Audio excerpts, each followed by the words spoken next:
1908. Der Life Radio LASK Podcast. Immer LASK, hey, hey! Mit Georg Duschlbauer. Herzlich willkommen zu einer neuen Ausgabe vom Life Radio LASK Podcast 1908. Heute mit einer kleinen Premiere. Es ist der erste Podcast auf Englisch, denn mein heutiger Gast ist Samuel Adeniran. Welcome, Samuel. Thank you for having me.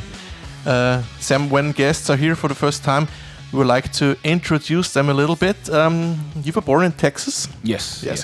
But your parents are from Nigeria. Mm-hmm. Yes. They moved to the USA before you were born. How hard was it for them to make this step from Nigeria to the USA?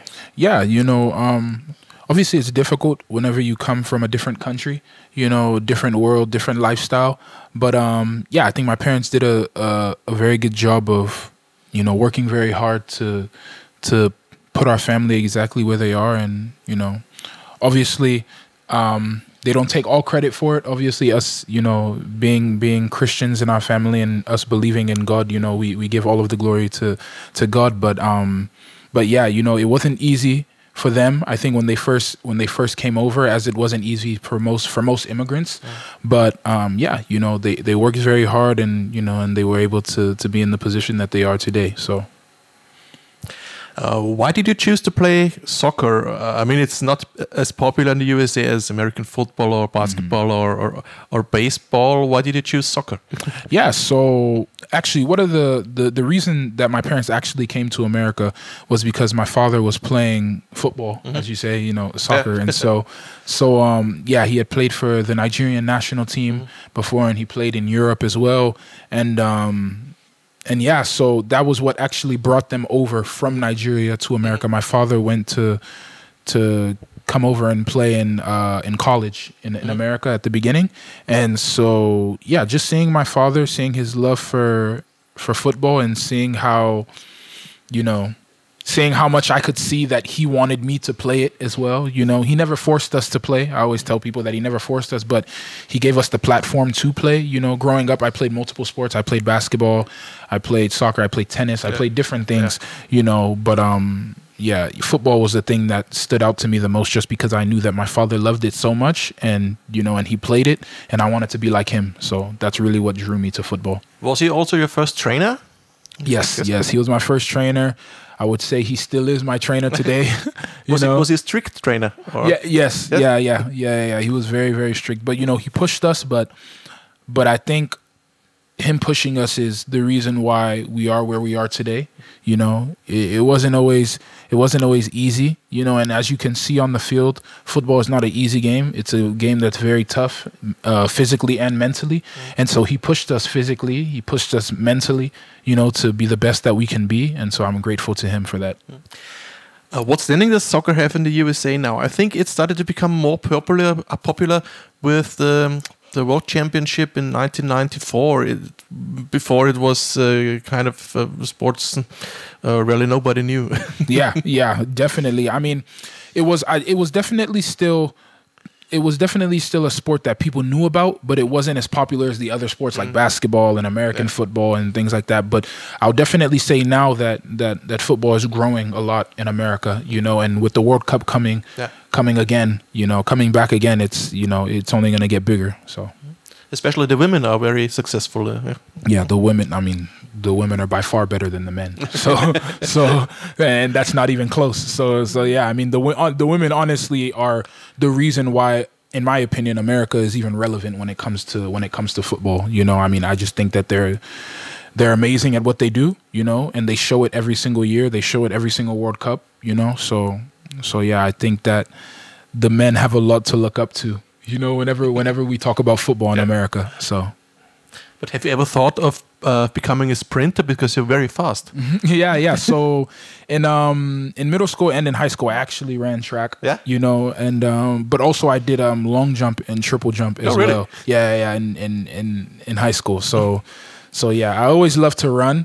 It was just something that I enjoyed doing, but I would say that I'm fast, but I'm not that fast. Not sprinter. yeah. I'm not sprinter fast. I think I'm fast for the football field, but once you get onto the track, that's a different level. So You started your professional career in Portugal. Why that? Yeah, so at that time, I think I was around 18 years old, 19 years old. And so before that, I was actually in England. I was going on trials at different clubs, you know, and actually what led me to Portugal was the fact that I went on trial at some Premier League clubs, and they liked me, but the problem was I didn't have a European passport, and so I wasn't able to stay in England and play in England. So one of the places that I could go was Portugal, and my brother, who plays as well, was actually over there at the time, and so I thought it would have been a good opportunity, and so, you know, went over there, and yeah. You came to Linz this year. Why was the decision for LASK? Did you talk to other guys like George Bello? Did you know him before? No, I didn't know George personally, but I knew of him just because a lot of my teammates and a lot of my friends are actually friends with him and played with him. So, but I would say the main reason for my decision to come to LASK is it's always been my dream to play in Europe. At the highest level, you know, and I think LASK offered me that opportunity to be able to come over and you know, and fulfill that dream of playing in Europe. You know, when I was playing in the MLS before, and when the opportunity arose towards the end of my deal, when I found out about being able to come to LASK, I mean, for me it was a no-brainer, just because, you know, it's a club that I already knew of. Even before they even reached out to me, I'd heard of LASK before, and I knew that they were a team that consistently played in Europe, you know. And when I saw that, I was like, I mean, what could be better than that, to go to an environment where I'll be able to grow as a player and to be able to learn, and also to be able to play amongst some of the best teams in Europe. I mean, for me, that was you know, an easy decision. Did you talk to Joao Klaus before this decision? Because you played with him together in St. Louis. He was here for 2 years. Yeah. So funny enough, at the time when around the time when I saw in like the papers and everything like that LASK was interested, I didn't even know about it, because I guess my agent hadn't spoken to me about it or anything like that, and the club hadn't reached out at that time. And so when it finally came out in the news, I was shocked. And then funny enough, I went into training a few days later, and then Joao Klaus actually came to talk to me, and he was like, oh yeah, that he spent some time over there, and he was just talking to me about it. And I was like, yeah, I mean, I don't know anything about it now, because obviously I'm not even allowed to even speak to any other club at this time, you know.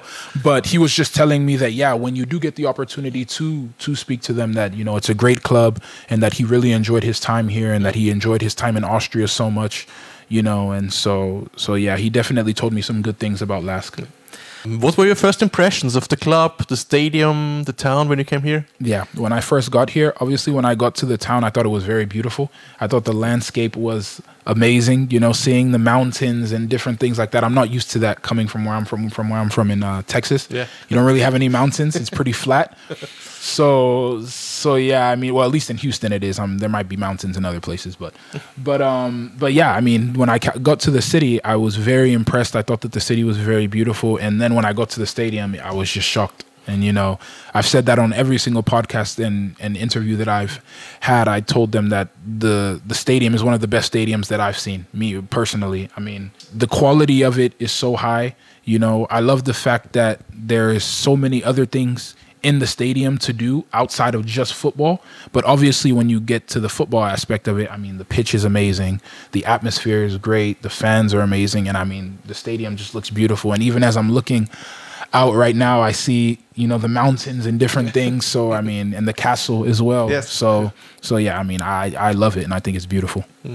How did the people welcome you here in the club and around about? Yeah, they are very kind. I would say they are very, very nice in Austria. You know, when I first got here, the players, they welcomed me like I had been here before. You know, they were speaking to me, and you know, and telling me that if there's anything that I need, they'll be able to help me in any way. You know, and for me, that was a very important thing, because when you come from where I come from, you know, all the way from America, coming to a new environment, it's not always easy. Obviously, I had played in Europe before, so I was kind of used to it, but it's always good to have good people around you that actually care about you as a person and not just about what you can do, you know. So that was relieving for me, and it made me very happy. So has your family already visited you here in Austria? Yes. They were here recently, actually. I think about 3 weeks ago to a month ago. They were here. And then that was my parents. They were here. My aunt was here as well. And then my brother and my sister and their twins were here as well. So that was very fun to be able to have family around here. And also my brother is here with me as well. He's playing here, Yes, he's here as well. So, I mean, to be able to have family around you consistently is a blessing for me, you know, and I thank God for it every single day, the family that he blessed me with. And I mean, it's been amazing to be able to experience Austria with my family, you know, and I'm excited for much more. So, how often do you see your brother? He plays, I think, in Lower Austria, in Rohrbach, I think it's the name. How often do you see him or have contact with him? Yeah, I mean, I see him all the time. We actually stay together. So really? We live together. Okay. We actually stay together. So I mean, you know, having him around me and having you know, just having someone that can help me and having someone that can also push me as well is a blessing, you know. And so yeah, I mean, it's been great. You also played in Germany before. Are there a few words you already speak in German? There are a little bit of words that I speak. So one of the it's actually kind of funny. So I was talking to one of my teammates the other day, and he was asking me about the German words that I know. And one of the words that stuck out to me, even from when I left Germany and I was in America for around 4 years, and then I came back here to Austria, or to Austria, you know, one of the words that I always remembered was Saulecker. And I don't know why. I don't know why it stuck out. I don't know why Saulecker stuck out in my mind. I think maybe it's because I went out to dinner with my team that I was playing with in Germany, and we were having dinner, and it was very good. And one of my teammates was like, das ist Saulecker. And I was like, what does that mean? And he was like, it's very tasty. Very tasty, yeah. You know? And I was like, oh, okay. And so ever since then, that word has stuck out in my mind. So yeah. And obviously there are other words too, you know, different things that I remember, but yeah, that's probably the biggest one that I remember just because it's a funny story. Right. So, okay. So yeah. When you played the first game for LASK, you were in the starting 11, and it was the game against Salzburg, and you scored a game-winning goal. When you think of the moment, what comes to your mind? It must have been amazing. Yeah, I mean, it was a great moment just because, you know, there was a lot of time in between when I left the MLS to when I got here, and it was just a lot of anticipation, you know, and I was really ready to come out and help the team, and to be able to help the team in that way was great for me, and I mean, it was a moment that I'll definitely never forget, you know, to be able to score my first professional goal in a top league in Europe. I mean, that was, you know, for me, that was an amazing moment and an amazing feeling. How do you like the atmosphere here in the Raiffeisen Arena? It's great. With the fans behind the goal? It is amazing. It is amazing. I think they get so loud, you know, and they are always standing, always chanting. But to be honest with you, the best thing that I love about these fans isn't even here in the stadium. It's the fact that every single time we go away, they are always there. Yeah. For me, that's an amazing thing, to have fans that are willing to spend, you know, their money that they work for to travel with you and to come and watch you play. I mean, for me, that's why every single time I go out on the field, I want to give my all and give my best, because, you know, it's not easy to spend the money that you work for to come and watch guys play, you know? And so for me, to show them that I respect, you know, what they do, and I respect the fact that they are loyal to us, I want to give my all on the field and show them that I care. So yeah, that's probably the biggest thing that I love about these fans. When you compare the MLS to the Austrian League, what are the main differences? Yeah, I would definitely say the MLS has a lot of quality, and it's growing, you know, and I think that the league here in Austria has a lot of quality too. I would say one of the biggest differences, is the speed of play. I would definitely say the game here is a little bit more quick, I would say. It's more quick, it's more fast, you know. I would also say, though, that in the MLS, there are bigger names. Obviously, when you look at guys like Messi and different things like that, of course, there are bigger names. But, I mean, I think here in Austria, we have a lot of young players that are very talented as well. So I would just say, yeah, the speed of play is probably the biggest thing, and the one thing that you have to get used to as a player when you're coming from a different league, because as soon as you get in, you know, it's so quick and it's so fast, and, you know, and you're trying to keep up. So, but, yeah, I definitely feel like I've gotten adjusted and gotten used to it. So let's talk about the running season. You came here in winter. The last weeks it was much better than in autumn before. But we know what happened. We didn't reach the champions group. How big was this disappointment after the match in Graz? Yeah, I mean, it was a really big disappointment. I think that, you know, we wanted to go as far as we could for the fans, for ourselves, you know, and a difficult moment, you know. I think the biggest thing that we learned from it was that we just have to keep going, you know. We just have to keep fighting. You know, a lot of people, I'm sure that a lot of people may have thought, oh, the season is over, you know, they're done and this and that. Yeah. But for us, we know that we have a big chance to still make Europe. We have a big chance to still play in front of these fans and show them that, you know, we can be one of the best teams in Austria. So for me and for us as a team, obviously right after the game, we were disappointed. But, you know, the next day we moved past it. We learned from the things that we needed to learn from. We learned from our mistakes, you know, and we're looking forward to being better and growing. So let's look at the actual situations. You had 3 games in the qualification group, 3 wins, 4-0 goals. Seems perfect, but nevertheless, I think it could be better. What do you think? Definitely. It could always be better. It could always be better. No matter what, no matter how much you win by, you could always be better. You could always learn from your mistakes. You can always learn from the things that, you know, that didn't go as well. But I would definitely say, yeah, that we are in a good way right now. We're in a good path right now, and I think that we just have to keep up the intensity, keep fighting, keep working hard, keep being humble, and keep, you know, realizing that anything can happen in this group.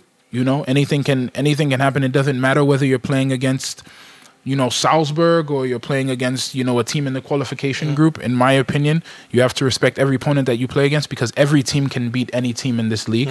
You know, so for us, we have that in our mind, and, you know, we want to win every single game, and we want to show that we are one of the best teams in Austria. So you're a very religious, faithful man. After every game, we see your shirt with what is it? Jesus is king. Yes, Jesus is king. Yeah. Where does this come from? From your parents? Yeah. So growing up, my parents have always been believers in Jesus, but growing up, they really instilled that in us from a young age, that, you know, without God you are nothing. And so for me, growing up, I would say, even though I grew up in a Christian household, it definitely took me some time to, you know, learn about God for myself and actually know God for myself.